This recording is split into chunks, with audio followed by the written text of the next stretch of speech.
¿Sabías que el cristianismo primitivo estuvo plagado de divisiones y sectas con diferentes creencias? Antes de Martín Lutero, el cristianismo ya se había fragmentado en una miríada de grupos con visiones contrastantes sobre la fe. En este video, exploraremos algunas de las sectas más destacadas del primer siglo, descubriendo cómo el cristianismo temprano era un mosaico de interpretaciones diversas sobre la figura de Jesús, la relación con el judaísmo y la salvación. Desde los ebionitas y nazarenos hasta los sofitas, montañistas y gnósticos, en esta serie de 4 videos veremos cómo el cristianismo primitivo era un movimiento mucho más heterogéneo de lo que comúnmente se cree. Prepárate para descubrir un cristianismo primitivo que desafía nuestras nociones preconcebidas. Desde los judeocristianos hasta el catolicismo, 4 siglos de historia religiosa en 4 entregas. No te pierdas este fascinante viaje a través de las raíces del cristianismo. Estás en Terra Curiosa TV, el canal que dice lo que los demás tienen miedo de hablar. Seré tu guía, yo soy Claudio Pérez, el crononauta.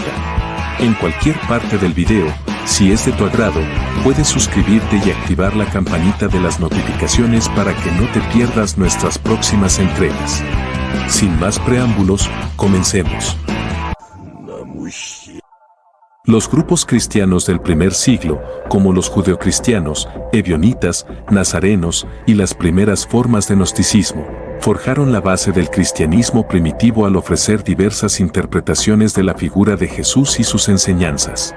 Cada secta aportó su propia perspectiva sobre la divinidad de Cristo, la salvación y la relación con la ley judía, reflejando la pluralidad de creencias en un contexto religioso cambiante. Esta diversidad no solo enriqueció el desarrollo del cristianismo, sino que también sentó las bases para futuras divisiones en siglos posteriores, cuando surgieron nuevas sectas y corrientes que continuaron reinterpretando la fe cristiana. Así, el cristianismo primitivo se convirtió en un mosaico de creencias que, aunque unidas por la figura de Jesús, divergían en sus doctrinas y prácticas, complicando la búsqueda de una verdad absoluta en medio de tantas visiones. Pero no nos adelantemos. Este no es un simple video, es un viaje al pasado, un paseo por el siglo I, donde te llevaremos para que tú mismo veas en qué creían los cristianos que iniciaron esta religión que perdura hasta nuestros días. Veamos en detalle a cuáles sectas nos referimos. Sectas cristianas del primer siglo. El cristianismo nació en el primer siglo como un movimiento dentro del judaísmo, impulsado por las enseñanzas de Jesús de Nazaret.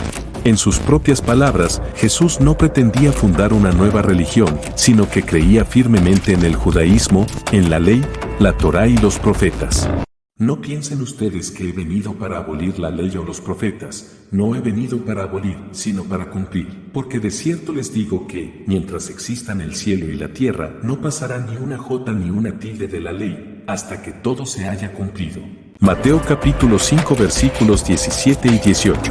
Debemos abrir un paréntesis. Es significativo que Jesús se haya referido a la jota y a la tilde en estos versículos del Evangelio de Mateo, ya que en el hebreo y arameo antiguo, los dos idiomas en que se escribieron los libros del Tanaj hebreo donde se incluye la Torá o la ley, no existía ni la jota y mucho menos la tilde. Pero bueno, eso será tema para un video. Lo que sí es cierto es que tras la muerte de Jesús, sus seguidores comenzaron a formar un movimiento que, con el tiempo, se alejó de los principios judíos tradicionales. Este proceso de evolución llevó al cristianismo a convertirse en la religión que conocemos hoy, marcada por una diversidad de creencias y sectas. Demos un paseo por el interior de cada una de estas sectas del primer siglo. Los judeocristianos. Los judeocristianos fueron los primeros seguidores de Jesús que se formaron en Jerusalén tras su muerte, y se caracterizaban por su adherencia a la ley judía, incluyendo prácticas como el Sabbat, la circuncisión y las reglas alimenticias kosher. Los discípulos de Jesús pertenecían principalmente al grupo de los judeocristianos, que eran los primeros seguidores de Jesús y mantenían una fuerte conexión con las tradiciones judías. Estos discípulos, también conocidos como los apóstoles, eran un grupo de 12 hombres elegidos por Jesús para difundir su mensaje y liderar la comunidad cristiana emergente. Aunque cada uno de ellos tenía su propia personalidad y antecedentes, compartían la creencia en Jesús como el Mesías y el cumplimiento de las profecías del Antiguo Testamento. Su visión del cristianismo estaba profundamente arraigada en el judaísmo, y su labor fue fundamental en la formación de la iglesia primitiva.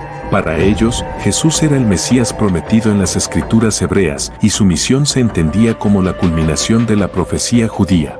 Esta comunidad mantenía una cosmovisión que unía el judaísmo con la nueva fe, viendo a Jesús no como un fundador de una religión separada, sino como un renovador de la relación entre Dios y su pueblo. La creencia en la inminente llegada del reino de Dios y la parusía era central para su fe, lo que los llevó a compartir sus bienes y vivir en comunidad. Esta mezcla de creencias y prácticas sentó las bases para el desarrollo del cristianismo primitivo, aunque también anticipó las divisiones que surgirían en los siglos posteriores. ¿Habías escuchado el nombre de los ebionitas? Los ebionitas eran un grupo cristiano judío que negaba la divinidad de Jesús, creyendo que era un hombre elegido por Dios pero no el Hijo de Dios eterno. Insistían en la observancia de la ley mosaica y la circuncisión para la salvación, rechazando las epístolas de Pablo y considerándolo un apóstata. Utilizaban una versión hebrea o aramea del Evangelio de Mateo y veneraban a Santiago el Justo como el verdadero sucesor de Jesús. Algunas ramas ebionitas también incorporaron creencias gnósticas. Varios padres de la iglesia primitiva, como Ireneo y Tertuliano, sugieren que los ebionitas recibieron su nombre de un supuesto fundador llamado Ebión, que vivió en Pela después de la destrucción de Jerusalén en el año 70 después de Cristo. Sin embargo, la mayoría de los eruditos modernos consideran que el nombre deriva del término hebreo Ebionim, que significa pobre. El erudito moderno Robert Eisenman sugiere que los ebionitas veneraban a Santiago el Justo, hermano de Jesús y líder de la iglesia de Jerusalén, como su principal figura. Esto se basaría en la importancia que los ebionitas daban a Santiago y a la iglesia de Jerusalén. Los nazarenos. Los nazarenos también surgieron en el siglo I y eran considerados seguidores de Jesús que mantenían prácticas judías. Los nazarenos fueron uno de los primeros grupos de cristianos judíos que surgieron en el primer siglo, conocidos por su estrecha relación con las enseñanzas de Jesús y su observancia de la ley judía. Este grupo se considera que se originó en Jerusalén y se extendió a regiones cercanas como Pella y la Decápolis, donde se establecieron tras la destrucción de Jerusalén en el año 70 después de Cristo. El poder clasificar a los cristianos primitivos en sectas específicas es sumamente difícil. Los nazarenos consideran a Jesús como su fundador, pero es importante resaltar que las enseñanzas iniciales de Jesús fueron la continuación de la prédica de Juan el Bautista.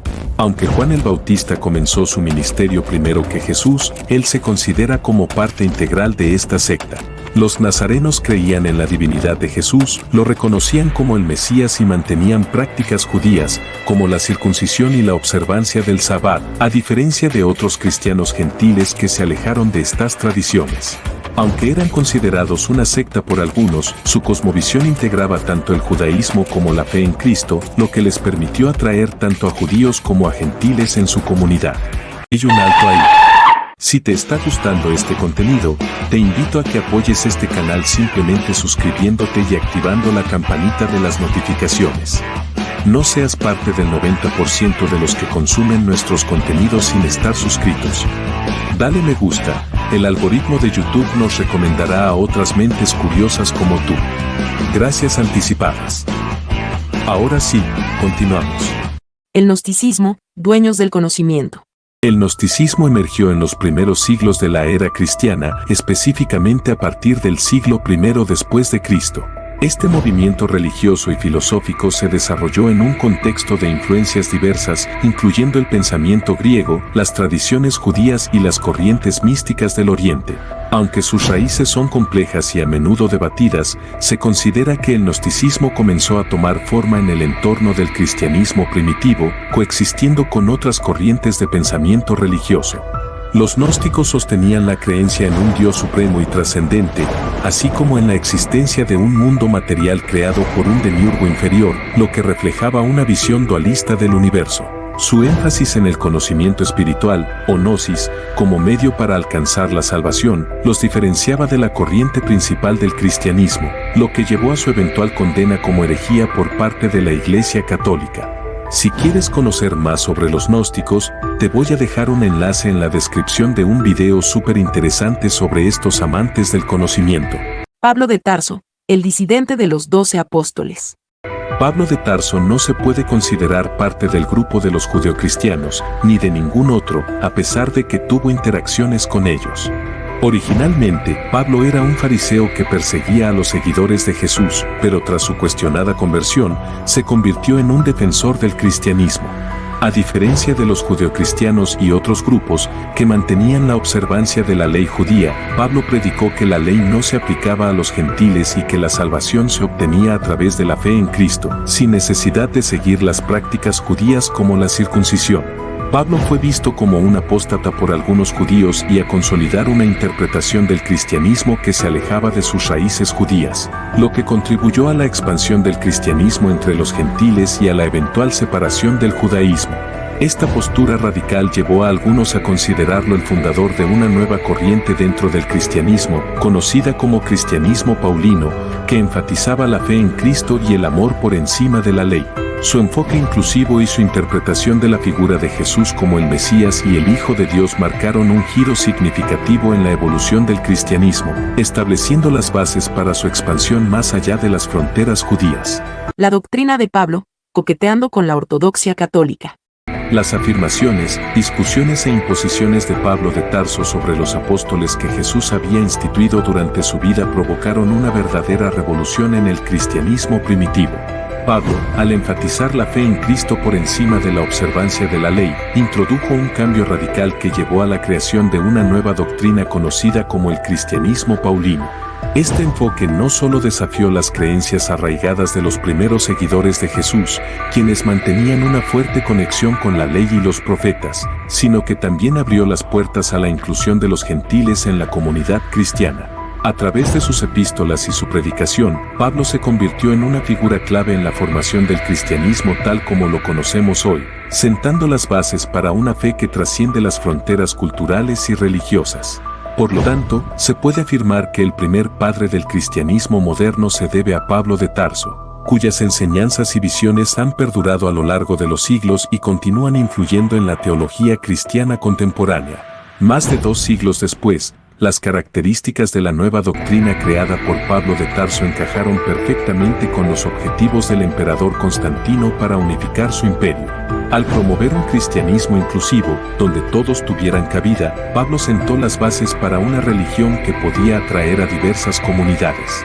Esta apertura facilitó la consolidación del cristianismo como la fe central del Imperio Romano, convirtiendo los textos de Pablo en el núcleo del Nuevo Testamento y estableciendo a Pablo como una figura clave en la formación del cristianismo tal como lo conocemos hoy.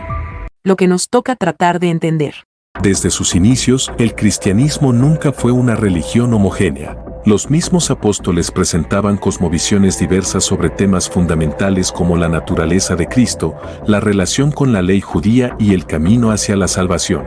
Por ejemplo, mientras que algunos, como Pedro y Santiago, mantenían una fuerte conexión con las tradiciones judías, otros, como Pablo, abogaban por una interpretación más inclusiva que permitía a los gentiles acceder a la fe sin las restricciones de la ley mosaica.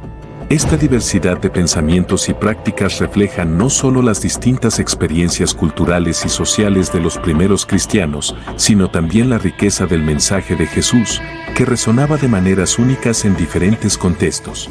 La pluralidad de creencias en el cristianismo primitivo demuestra que la búsqueda de la verdad espiritual es un viaje personal y comunitario, donde las diferencias pueden coexistir y enriquecerse mutuamente. En última instancia, reconocer esta diversidad es esencial para entender el desarrollo del cristianismo a lo largo de los siglos. La historia del cristianismo primitivo nos enseña que la fe no se limita a una única interpretación o práctica, sino que es un camino en constante diálogo y evolución. Esta realidad nos invita a abrazar la complejidad de nuestras creencias y a buscar una comprensión más profunda de nuestra fe en un mundo diverso. Si has llegado hasta aquí, te agradecemos infinitamente y te pedimos que nos apoyes con tu suscripción. Recuerda activar la campana de las notificaciones y darle me gusta. Tu opinión es súper importante para nosotros y para la comunidad. Recuerda hacerlo con respeto y, si lo crees conveniente, susténtalo para que todos podamos seguir aprendiendo. Por aquí te dejo un video para que continúes alimentando tu mente curiosa.